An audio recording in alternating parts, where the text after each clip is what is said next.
श्री राम। गुरुर्ब्रह्मा गुरुर्विष्णु गुरुर्देव महेश्वरा गुरु साक्षात् परब्रह्म तस्मै श्री गुरुवे नमः। श्री राम। श्रीमद् भगवद गीता अध्याय 6 श्लोक है 18वां।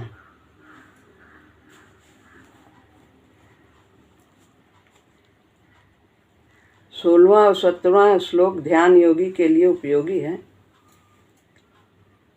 जो बताया था, लेकिन अन्य योगियों के लिए भी, जितने भी हैं, कर्म योगी, भक्ति योगी, लय योगी, इन सब के लिए भी उपयोगी है, इसलिए उसको हम लोगों ने थोड़ा विस्तार से सुना था।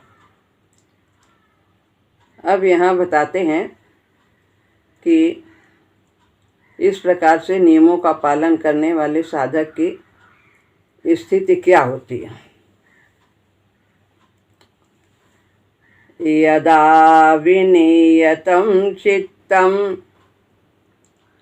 आत्मन्येवावतिष्ठते निःस्पृहा सर्वकामेभ्यो युक्त इत्युच्यते तदा।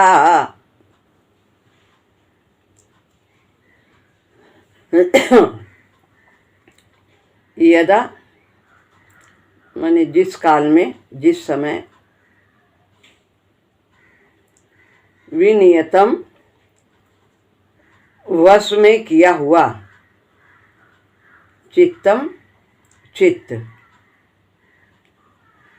आत्मनि आधा ना और या बन जाता है, नी छोटी की मात्रा ना में लग जाएगी और फिर इसमें से आ निकाल लिया, एव हो जाएगा।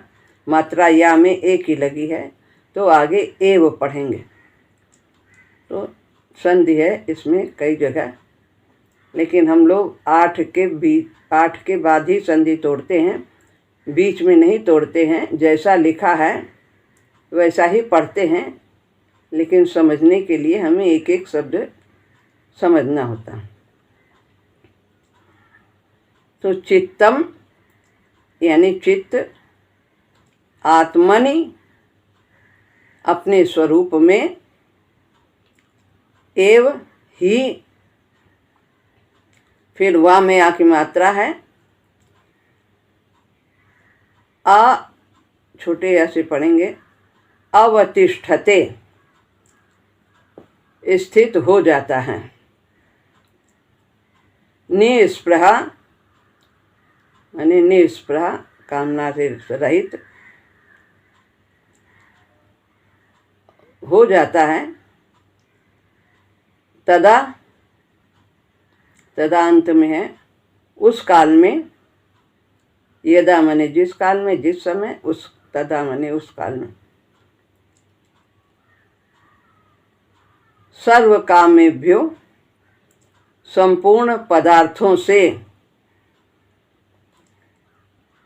युक्त माने वह योगी, इति जो है, इत्युच्यते में इति है, इसमें भी तामे की मात्रा लग जाएगी और या में नीचे ऊ की मात्रा है तो उच्यते पढ़ा जाएगा। आधा ता और या तो ती बन गया, इति और उच्यते। इति माने ऐसा, उच्यते माने कहा जाता है।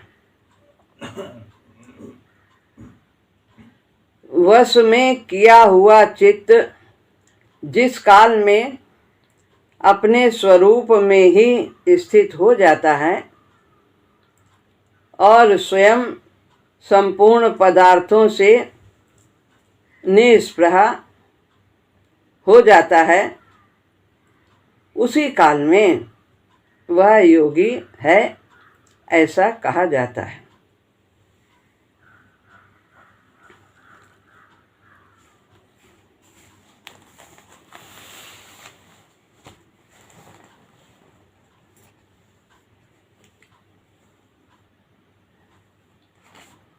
तो योग साधना से युक्त अवस्था का वर्णन करते हैं ध्यान योगी के लिए। जब वो अपने स्वरूप में स्थित हो जाता है तो फिर उसका चित्त का निरोध हो जाता है, चित्त की वृत्तियां शांत हो जाती हैं, इधर उधर नहीं जाती हैं और वो आत्मा में स्थित हो जाती हैं। तब वो दृष्टा हो जाता है। पहले वो कर्ता बनता है जब शरीर से संबंध रखता है, लेकिन जब आत्म स्वरूप में स्थित हो जाता है इस प्रकार साधन करते हुए, तो वो साक्षी बन जाता है, दृष्टा बन जाता है, देखने वाला बनता है, कुछ करने वाला नहीं बनता है। चित्त पूरी तरह से काबू हो जाता है, सभी ओर से रुक जाता है, दौड़ता नहीं इधर उधर, कहाँ कहाँ सोचता है, क्या क्या मन की वृत्तियाँ दौड़ती रहती हैं, वो सब शांत हो जाती हैं और फिर उसे रोकने की चेष्टा भी नहीं उसे करनी पड़ती है, तो स्वतः ही स्वाभाविक ही शांत होता चला जाता है। उसमें इनका ध्यान योग में प्रयत्न रहता है, लेकिन अपने साधन में, कर्म योग में, भक्ति योग में मन स्वतः ही शांत होता चला जाता है नाम जप के द्वारा। यह समझ लेना चाहिए कि रास्ते पर चलने वाले को यह अवस्था स्वतः प्राप्त होगी ही। बस भीतर तथा बाहर जो आवश्यक परिवर्तन है वह हो जाना चाहिए। हमारे व्यवहार में भी परिवर्तन होना चाहिए और जब भीतर परिवर्तन होगा तभी व्यवहार भी हमारा समुचित होगा। कामनाएं शांत हो जानी चाहिए। जब तक भीतर कामनाएं हैं चित्त कभी भी शांत नहीं हो सकता, वो चंचल ही होता रहेगा। कामना समाप्त होगी यदि व्यक्ति विवेक पूर्वक काम करता चला जाता है और समझता चला जाता है, तो ये सब वासनाएं हमारे अंदर जो दिखाई भी नहीं देती हैं वे भी सब समाप्त हो जाती हैं, शांत हो जाती हैं।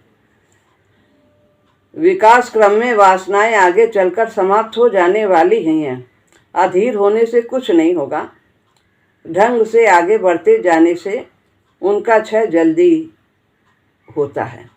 कोई भी मार्ग है, जब हम प्रयास करते हैं, साधन करते हैं, तो ये हमारी कामनाएं, वासनाएं, आसक्तियाँ जो हमें अशांत किए रहती हैं, ये सब स्वतः ही शांत होती चली जाती हैं।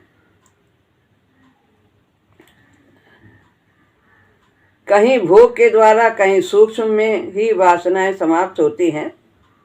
तो ये सब जो बहुत गहरी होती हैं, कामनाएं बहुत तीव्र होती हैं, उन्हें भोग के शांत किया जाता है। और कुछ सूक्ष्म में शांत होती हैं स्वप्न आदि के द्वारा, और बहुत कुछ भजन से भी जो शेष बचती हैं वो सब शांत हो जाती हैं। विकास के क्रम को समझ लेने से अधीरता नहीं होती है, विश्वास पक्का होता है कि हाँ, हम आगे बढ़ रहे हैं, हमारे अंदर परिवर्तन हो रहा है। तो ऐसा विश्वास दृढ़ रहता है। और यदि हमें मिलान करना हो कि हमारे अंदर कुछ परिवर्तन हो रहा है, तो हम पहले जो हमारी स्थिति रहती थी मन की, वो उससे हम तुलना कर सकते हैं। स्वभाव की हमारी क्या स्थिति रहती थी, विकारों की क्या वेग रहता था, उस वेग के कम और मंद होने से, शांत होने से हम अपनी स्थिति को समझ सकते हैं।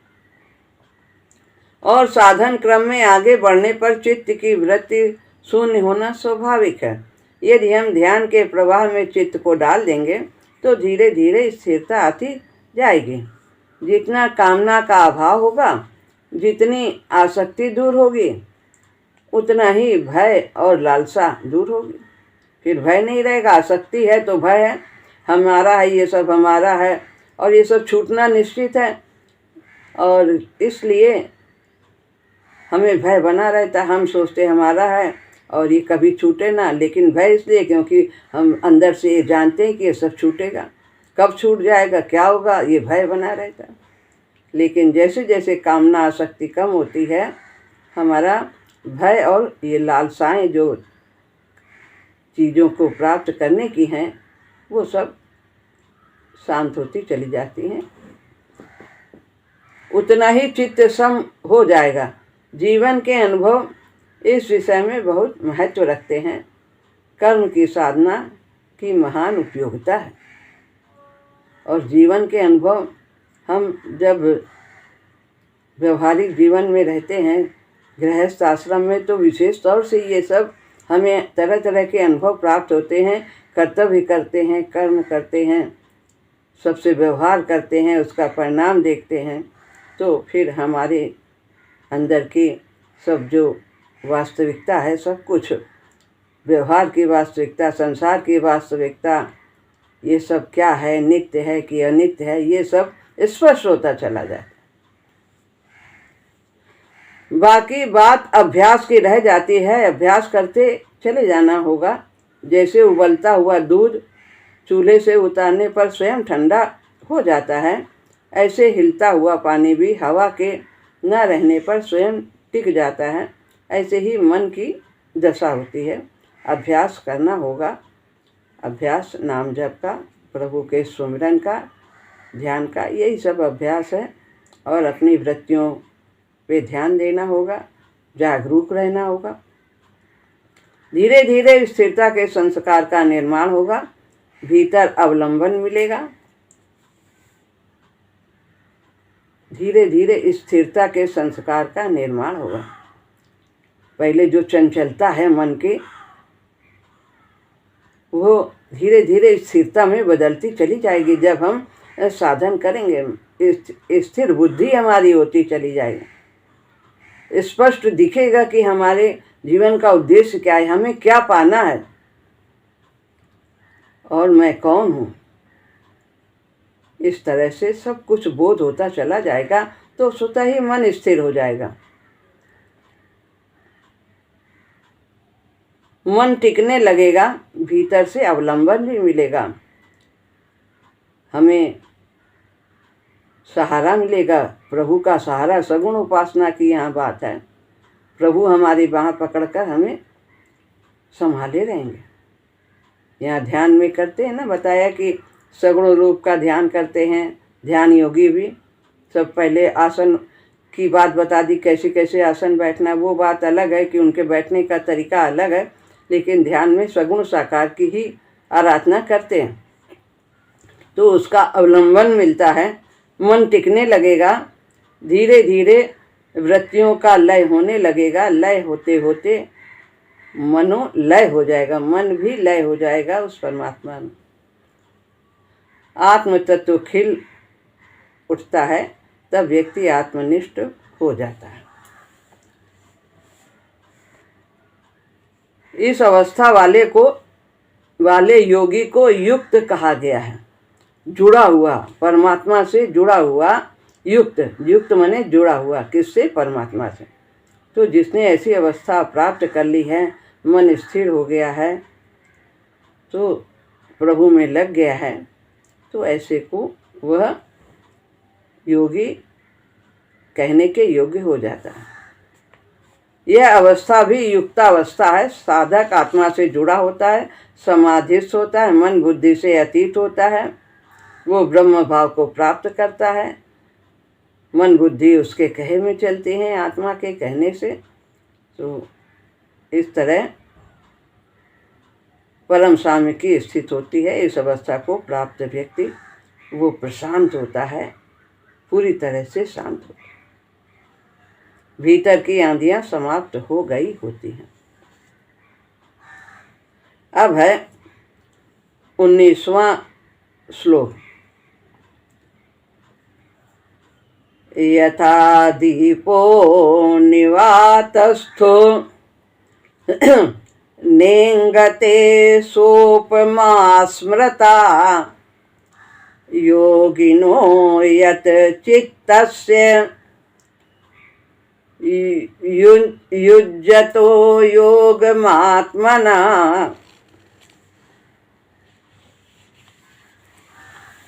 अब यहाँ पर दीपक से उपमा दी गई है।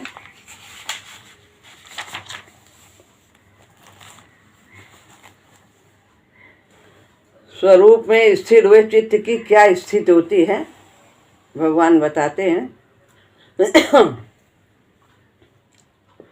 दीपक के दृष्टांत से।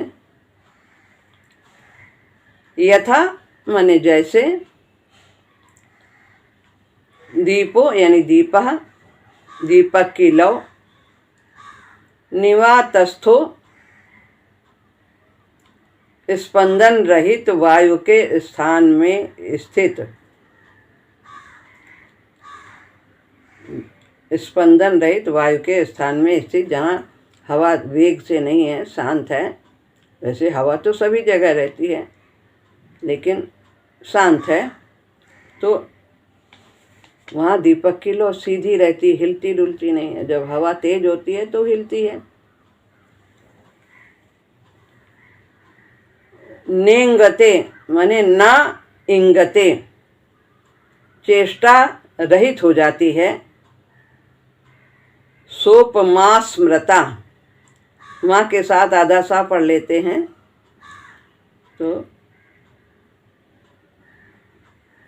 सोपमा यानी सो है तो यहाँ पर सा हो गया, वैसी ही उपमा, तो आ और ऊ मिलके ओ हो गया। यहाँ पर संधि है तो यहाँ संधि तोड़ी तो सा माने वैसी ही, उपमा स्मृता माने कही गई। योगिनो यानी योगिनः, योगी के यत चित्तस्य, वश में किए हुए चित्त वाले, युञ्जतो, अच्छा यहाँ पर वो जो श्लोक था 19वें में, इसमें 2 जा दिख रहे थे, पर यहाँ पर जो लिखा है जो गीता विमर्श में, उसमें 2 जा दिखे थे, तो युज्यतो हमने बोला था, लेकिन एक इया है और एक जा है। तो दूसरी पुस्तक में युञ्जतो लिखा है और युञ्जतो ही होना चाहिए। गीता विमर्श में थोड़ा मिस स्प्रिंट है, छपने में ठीक नहीं रहा, तो हमारे बोलने में भी थोड़ा ऐसा हो गया। तो युञ्जतो है, तो युञ्जता यानी अभ्यास करते हुए। योग मात्मना, योगम आत्मना, योग का चित्त की, आत्मना माने चित्त की। हम संस्कृत में बताया कोई भी शब्द कहीं भी रख देते हैं और फिर उसको पढ़ने के लिए स्वयं उसका वाक्य बनाया जाता है। तो इसमें पढ़ते हैं, जैसे स्पंदन रहित वायु के स्थान में स्थित दीपक की लौ चेष्टा रहित हो जाती है, योग का अभ्यास करते हुए वश में किए हुए चित्त वाले योगी के चित्त की वैसी ही उपमा कही गई है। ये सब विशेष, इसमें कुछ ज़्यादा हमें नहीं ध्यान देना है। ये सब ध्यान मार्ग के बारे में विशेष रूप से बताया है। तो 6ठे अध्याय के अंत में भगवान ने भक्ति की फिर स्थापना किया है इसमें, और बीच में ज़्यादातर यह ध्यान मार्ग की, ज्ञान मार्ग की, विवेक प्रधान मार्ग की ही चर्चा है। युक्तावस्था को प्राप्त योगी के लिए उपमा देते हैं। दीपक वायु रहित स्थान में रखा जाए तो उसकी शिखा स्थिर रहती है, ऐसे ही योगी का चित्त कंपन रहित होता है, चलायमान नहीं होता है। शिखा भी धारावाही रूप से स्थिर रहती है, और इसी प्रकार योगी का जो चित्त है वो भी एक धारा में रहता है, एक लक्ष्य की ओर रहता है, एक परमात्मा में ही स्थिर रहता है, संसार में नहीं भटकता। पल पल जलते हुए तेल से शिखा बन रही है, परंतु वो बिल्कुल एक सी है, अतः वही और स्थिर दिखती है। ऐसे ही योगी के चित्त का प्रवाह बिल्कुल एक रस एक निष्ठ हो जाता है, अतः वह अडोल होता है। उसकी सभी इंद्रियां, मन, ये सब स्थिर होते हैं, और बुद्धि भी चेष्टा नहीं करती है। उसे परम गति कहते हैं। यह युक्तावस्था का वर्णन है। ऐसे वो होते हैं ब्रह्म अवस्था को प्राप्त हुई। अब हम ये 3 श्लोक हैं, एक साथ पढ़ते हैं। 3 है हमारा इसमें गीता में। यत्रोपरमते चित्तम निरुद्धं योग सेवया यत्र चैवात्मनात्मानं पश्यन्नात्मनि तुष्यति। ये 20वां श्लोक है और इसके साथ 21वां है। सुखमात्यन्तिकं यत्तत् बुद्धिग्राह्यमतीन्द्रियं वेत्ति यत्र न चैवायं स्थितश्चलति तत्त्वतः। 22वां है।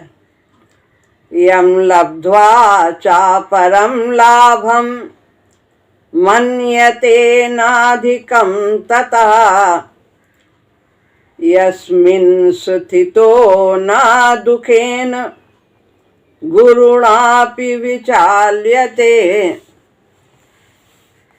इसको हम ऐसे ही पढ़ देते हैं, ज़्यादा इसमें हमें नहीं ध्यान देना है विशेष तौर से, क्योंकि आपको भी इसमें विशेष रुचि नहीं आई। 23वां श्लोक है। तम विद्याद दुख संयोग वियोगम योग संगितम सा निश्चयेन योक्तव्यो योगो निर्विण्ण चेतसा। तो इसमें 21वें श्लोक में यहाँ पर संधि है, यत्तद लिखा है, तो ये यत् तक है 8, इसके बाद दा जो है वो ता बन गया है, आधा है, तो यत्तत् पढ़ेंगे। अब आगे बुद्धिग्राह मतीन्द्रियम पढ़ेंगे। और 23वें श्लोक में तम विद्याद दुख संयोग, संयोग तक पढ़ेंगे और इसमें कोई चेंज नहीं होगा, कोई परिवर्तन नहीं होगा। फिर आगे वियोगम पढ़ेंगे, क्योंकि आगे का कुछ अगर ये हम तोड़ेंगे, कोई इसमें है ही शब्द नहीं तोड़ने वाला, वह है वियोग, तो कुछ यदि हटाएंगे तो इसका अर्थ गलत हो जाएगा। वियोग एक शब्द है, तो इसे ऐसे ही पढ़ेंगे। इसका अर्थ पढ़ते हैं। जिसमें योग साधना के द्वारा रोका हुआ चित्त शांत हो जाता है और जिसमें आत्मा से आत्मा को देखता हुआ आत्मा में संतुष्ट होता है, जो आत्यांतिक सुख है जिसे बुद्धि ग्रहण कर सकती है, परंतु जो इंद्रियों से परे का है, उसे जिस अवस्था में जानता है और जिसमें टिका हुआ तत्व से च्युत नहीं होता है, जिसे पाकर उससे बड़ा दूसरा लाभ नहीं मानता है। भगवान को पाने के से बड़ा कोई लाभ हो ही नहीं सकता। जिसने आत्मबोध कर लिया, अपने स्वरूप का बोध कर लिया, तो उसका चित्त शांत हो जाता है और इंद्रियों को भी समझ लेता है कि ये सब अनित्य हैं और ये विषयों की ओर ही भागती हैं, जो हमारे पतन का कारण है। इस प्रकार वो इंद्रियों से जो परे है, कौन है? आत्मा। मन बुद्धि से भी परे जो है, वो सब कुछ क्या जान जाता है कि आत्मा है और इसी में है अत्यंत सुख है, अत्यांतिक सुख है। संसार में तो सुख होता है और ये अत्यांतिक, जिसका कभी अंत ना हो, ऐसा सुख है। संसार के सुख प्राप्त करते हैं, वस्तु मिलती है, थोड़ी देर बाद फिर उससे हमें दुख महसूस होने लगता है, क्योंकि दूसरी कामना आ जाती है, और बड़ी चीज़ चाहिए और बड़ी चीज़ चाहिए। लेकिन ये जो आत्मबोध है, इससे बड़ा कुछ है ही नहीं। तो ये अत्यांतिक, कभी ना अंत होने वाला ये सुख है, ये सदैव बना रहता है, आनंद की स्थिति में रहता है, ऐसा योग है। तो यह स्थिति हम लोग भक्ति मार्ग पर चलकर प्राप्त करते हैं। भगवान की शरण होने से ये सब स्वतः ही हमें प्राप्त हो जाता है।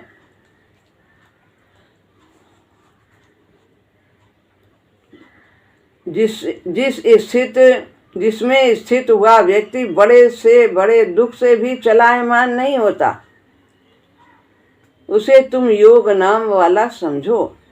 जब ऐसी स्थिति प्राप्त हो जाती है तो बड़े से बड़ा दुख, चाहे शारीरिक हो, चाहे आर्थिक हो, चाहे सामाजिक हो, कैसा भी दुख हो, वो उसे डिगा नहीं सकता, वो चलायमान नहीं कर सकता, मन विचलित नहीं कर सकता। ना वो सुखी होता है और ना वो दुखी होता है, सम रहता है।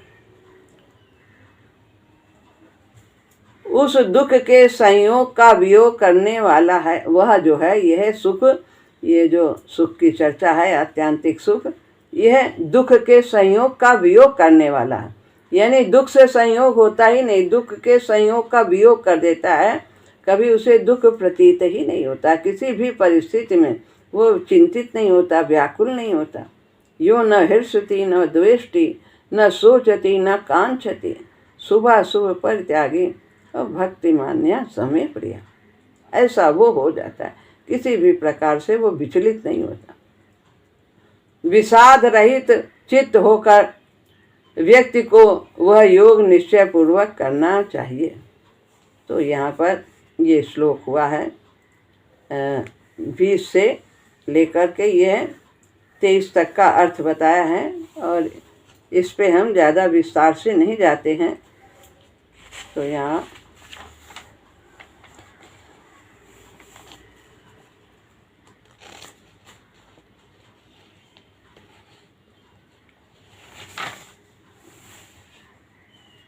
अब आगे जो दूसरा श्लोक होगा वो हम फिर लेंगे कल। आज यहीं तक रखते हैं। श्री राम।